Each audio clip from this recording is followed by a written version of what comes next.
দেখেন কলকাঠিটা কারা নেড়েছে এটা তো আমি জানি না, তবে ওপেনলি জামাত ইসলাম আর এনসিপি ক্লেম করছে তারা নেড়েছে, এটা ওপেনলি তারা ক্লেম করছে। তো এটা তো অত্যন্ত দুঃখজনক না যে একটা রাজনৈতিক একটা কম্পিটিশন আসছে, নির্বাচন, এই নির্বাচনের রেফারি হলো সরকার, অন্তর্বর্তীকালীন সরকার।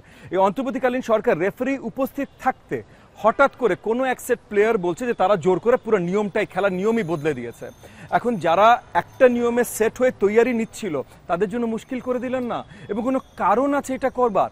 মানে আমরা সরকারের সাথে কথা বলেছি, ইলেকশন কমিশনের সাথে কথা বলেছি, যখন প্রথমে এই আইডিয়াটা নিয়ে আসে তারা, এই প্রপোজালটা নিয়ে আসে, তখনই কথা বলেছি, এবং তখন আমাদেরকে পরিষ্কার আস্থা দেওয়া হয়েছিল যে সকল রাজনৈতিক দলের সাথে বৃহত্তর আলোচনা না করে এটা বাস্তবায়ন করা হবে না। সো বৃহত্তর আলোচনা করে যদি এটা কনসেনসাস তৈরি হয়, ইভেন মেজরিটি তৈরি হয়, তখনই এটা বাস্তবায়ন করার পদক্ষেপ তারা নেবেন।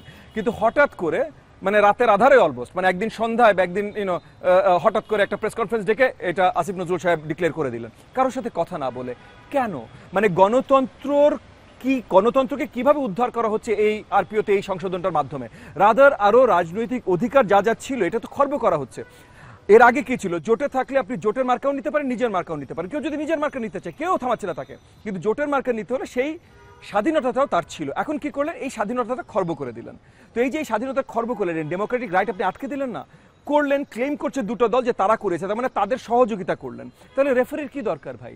তাহলে রেফারি পার্টটা প্লে করছে না। একই সাথে এইটাই যদি করতে হয়, আপনি আর 1 বছর আগে করতেন, তাহলে সবাই আরো প্রিপেয়ার্ড হতে পারতো এটা করবার জন্য। আমরা প্রথম থেকে প্রিপারেশন নিচ্ছি একভাবে, আরপিও একভাবে আছে, হঠাৎ করে আপনি আরপিও চেঞ্জ করে নিয়ে আসলেন। এখন মানে আর 2 মাস বাকি, 3 মাস বাকি নির্বাচনে, এখন পুরোপুরি নতুন আঙ্গিকে সবার তৈরি হতে হবে।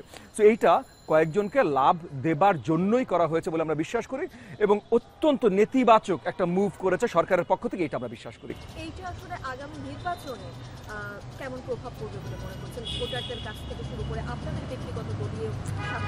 দেখেন, কম্পিটিশনে আমরা নেমেছি, নির্বাচন একটা কম্পিটিশনে আমরা নেমেছি, খেলা তো ভাই হবেই, এবং নির্বাচনে স্বতঃস্ফূর্তভাবে পুরো শক্তি দিয়ে আমরা কাজ করব যেন আমরা জিতে আসতে পারি।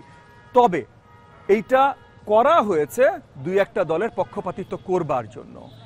এইটার জন্য তো কাউকে না কোনো না কোনো সময় জবাবদিহি করতে হবে, কারণ নির্বাচনটা হবার কথা একটা ফেয়ার নিউট্রাল সরকারের অধীনে, যার জন্য কিন্তু এই কেয়ারটেকার ফেয়ার নিউট্রাল সরকারের জন্য আমরা 15 বছর আন্দোলন করেছি।